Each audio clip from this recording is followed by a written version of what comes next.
এই মুহূর্তে খুলনা বিশ্ববিদ্যালয়ে আছেন সহকর্মী তানজিম আহমেদ, সরাসরি যাচ্ছি তার কাছে। তানজিম,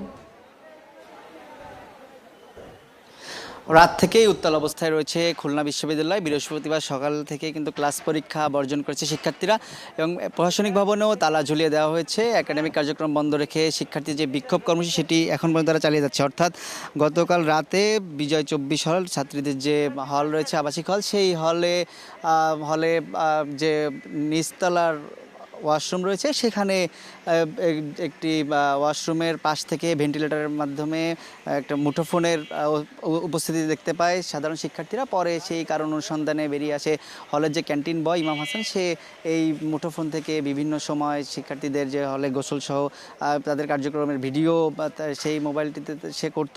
এরপরে কিন্তু ক্ষোভে ফুসে ওঠে সঙ্গত কারণেই পুরো ক্যাম্পাস এবং সেখান থেকে সেই যে ইমাম হাসান অভিযুক্তর মুঠোফোনে কিন্তু 900-র বেশি ভিডিও পাওয়ার কথা জানিয়েছে আমাদের শিক্ষার্থীরা এবং সেই থেকে সকাল থেকে তাদের যে কার্যক্রম সেটি অব্যাহত রয়েছে। এই মুহূর্তে যে হাদি চত্বর বিশ্ববিদ্যালয়, সেখানে সাধারণ শিক্ষার্থীরা তারা মানববন্ধন কর্মসূচি পালন করছে এবং এখানে তারা যে বিক্ষোভ সমাবেশ সেটিও অনুষ্ঠিত হবে এবং একই সাথে শিক্ষার্থীরা কিন্তু বলছেন, তারা অভিযোগ করে বলেছেন বরাবরই যৌন হয়রানি সহ বিভিন্ন অভিযোগের বিষয়ে উদাসীন থাকে বিশ্ববিদ্যালয় কর্তৃপক্ষ।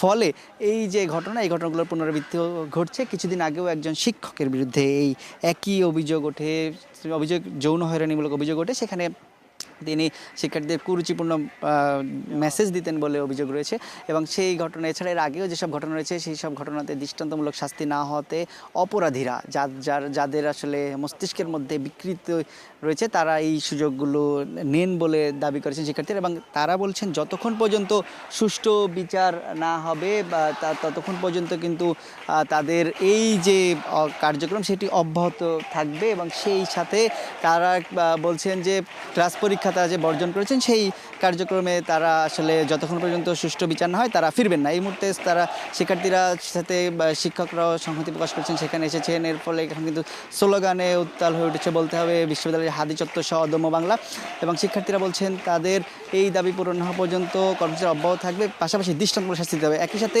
নারী শিক্ষার্থীরা আমাদেরকে বলেছেন বিজয় 24 হল যেখানে যেটি মেয়েদের হল, সেখানে কেন পুরুষ ওয়ার্ড বয় থাকবে, তারা ক্যান্টিন পরিচালনা করবে, সেই জায়গাটা তারা বলছেন যে এখান থেকে যেন নারী এবং অথবা মহিলা যে ওয়ার্ড বয় রাখা থেকে শুরু করে যেন সেখানে যারা রান্নার কাজ করবেন তাদেরকে যেন সেইভাবে সেখানে নিয়োগ দেওয়া হয়, সেই বিষয়টি তারা বলছেন। একই সাথে তারা বলছেন যে যতক্ষণ পর্যন্ত তাদের দাবি আদায় না হয় ততক্ষণ পর্যন্ত খুলনা বিশ্ববিদ্যালয় তাদের যে ধারাবাহিক বিক্ষোভ কর্মসূচি সেটি অব্যাহত থাকবে।